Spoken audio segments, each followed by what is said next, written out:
Good morning, this is Mrs. Beal, and today we have virtual health lesson number 3. And today we're going to mostly discuss things that can cause harm to you and maybe things that you can do to prevent that from happening.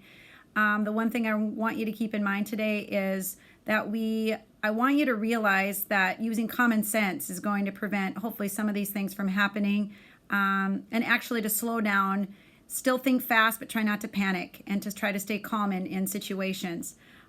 So the first thing that I want to discuss is skateboarding, biking, and using protective sports equipment properly. So those bike helmets need to be on. If you fall and get a head injury, could have a long road ahead of you for recovery, and that isn't any time well spent when you could be in school learning, and then you'll be missing lots of your other activities. So you might not think it looks cool to be wearing a helmet, but it is the cool thing to do not to have a head injury.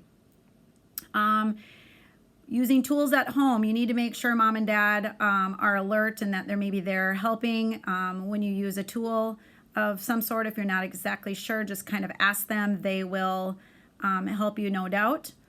It's because we want to prevent using tools carelessly. If there is an abandoned building, those are things that you want to stay away from and not go in. There could be downed wires in there. There could be broken glass. There could be all sorts of things that you're just not sure that could take place in a building.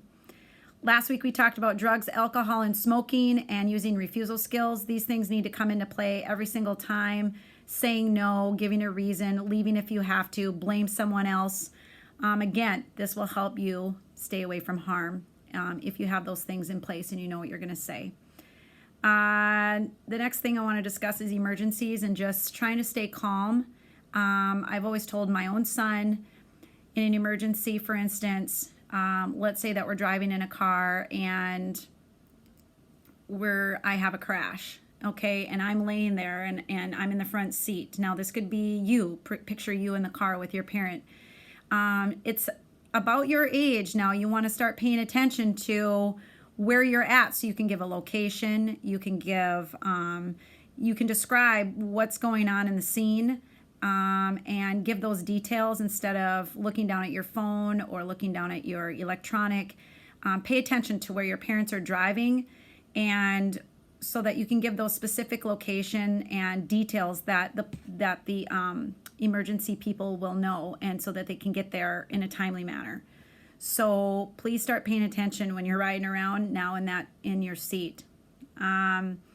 With a fire, of course, you need to get out of your house right away.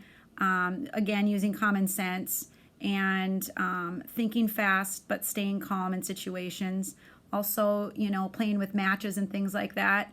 Those things, those things are just more for adults. And when you get to be of age, like my son is 14, he wanted to have a bonfire with a couple friends. That's fine. So we were there monitoring to make sure that he's starting the fire okay and doing that, because he's of age now to be doing those types of things. But you're still not at the age to be playing with fire or matches. Guns and weapons, those things should be under lock and key. At no time should you be doing that unless you are taking hunter safety class and you feel that you're ready to do that class. And when you're done, your parent will be involved with making sure things are safe for you when you indeed want to go hunting. The other thing is taking dares. This is not appropriate to be doing, because usually truth and dare, the dares usually involve some risky situation, and if you can avoid getting yourself into that, maybe just don't play, because it might seem innocent at the time to do something, but when you get in the mix of it, it has resulted in people being really, really hurt. So I would avoid playing those games if you can. The other thing is make sure if you ever go swimming that there's a parent or an adult or some other person with you, because things can happen fast.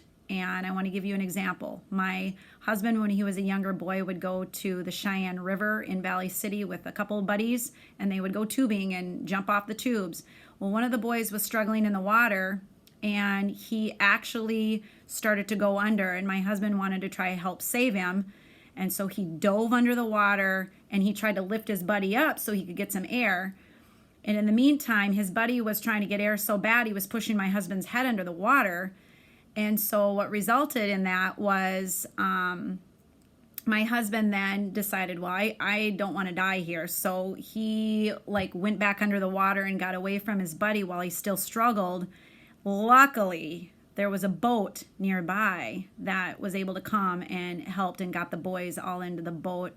But had that boat not been there, it could have really ended in a tragic way. So even if you do have someone there, it wasn't an adult. And it's good to make sure that you have those things in place so that you can stay away from harm. Okay. A couple other things is common sense type things. When you're riding bike, you're not riding on the handles of anybody else's bike or goofing around. Bikes can have serious accidents on them, and you always want to ride with traffic and not against traffic with biking. And I wanted to make sure I reiterate it. I mean, there are hundreds of thousands of things that can cause harm, but using a little common sense, thinking fast but calmly, will help get you to where you need to go. So that's today's lesson. There's going to be an assignment at the very end that you will see the risky situation. You will then tell me what could happen as a consequence and what you would do to react to that if that happened to you, or what you would say, even using your refusal skills. So you'll have that at the very end. But anyway, hopefully you learned a little bit about making sure you're making smart choices. Have a good day.